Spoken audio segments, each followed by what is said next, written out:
नमस्कार दोस्तों, कैसे हैं आप? मैं हूं गौरव और ये है ट्रांसफॉर्मेशंस। रिसेंटली 20 से ज़्यादा बच्चों की जान चली गई मध्य प्रदेश और राजस्थान में ड्यू टू एडल्टेटेड कफ सिरप। और बाद में टेस्ट के दौरान पता चला कि उसमें डीईजी की मात्रा, जो कि डाइथाइलिन ग्लाइकोल है, उसकी मात्रा लगभग 480% ज़्यादा थी। उस दवाई में पर्टिकुलर 0.1% होनी चाहिए थी, बट उसमें जो मात्रा थी 48% थी।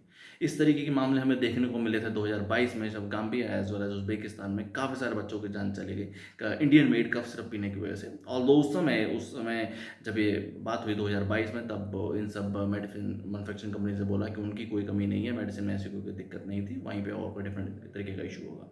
अगर हम भारत की जो फार्मा इंडस्ट्री है उसको समझने की कोशिश करेंगे, तो फिलहाल भारत लगभग 1/5 जो मेडिसिन कंज्यूम होती है या जो मैन्युफैक्चरिंग होती है वो करता है।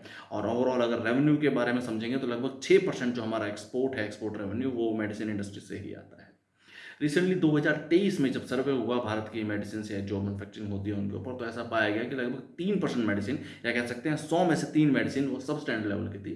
और उसके ऊपर 2 रीज़न बताया गया। फर्स्ट ऑफ ऑल जो है वो एडल्ट्रेशन, डेफिनेटली फॉर प्रॉफिट के लिए मिलावट करना, जिसका प्रोमिनेंट एग्जाम्पल हमें देखने को मिला। और सेकेंडली पुअर मैन्युफैक्चरिंग इंडस्ट्री, जो हमारी जो इंडस्ट्रीज हैं वो एक तरीके से उनके पास वो सब स्टैंडर्ड्स मेंटेन नहीं कर पाते, या एक तरीके से उतना इन्वेस्टमेंट नहीं है। अगर आप भारत के हिसाब से समझेंगे तो भारत में फिलहाल 11,000 से ज़्यादा मेडिसिन मैन्युफैक्चरिंग कंपनीज हैं, और लगभग सिर्फ और सिर्फ 1300 ऐसी कंपनीज हैं जो कि वर्ल्ड हेल्थ ऑर्गेनाइजेशन के हिसाब से उनके पास मैन्युफैक्चरिंग इंडस्ट्री है या उस तरह के प्रोडक्ट वो मैन्युफैक्चरिंग करते हैं। अकेले गुजरात में ही 5,000 से ज़्यादा मेडिसिन मैन्युफैक्चरिंग के लाइसेंस अवेलेबल है। ऐसे में क्योंकि ये जो जितनी भी दवाइयाँ हैं, मेडिसिन, वो डायरेक्टली इनडायरेक्टली मैनकाइंड की, ह्यूमन काइंड को अफेक्ट करती हैं। एक प्रॉपर रेगुलेशन या प्रॉपर रेगुलेटर होना, या प्रॉपर कमेटीज़ होना जो रेगुलर चेक रखें इस तरीके की, होनी बहुत ज़्यादा ज़रूरी है।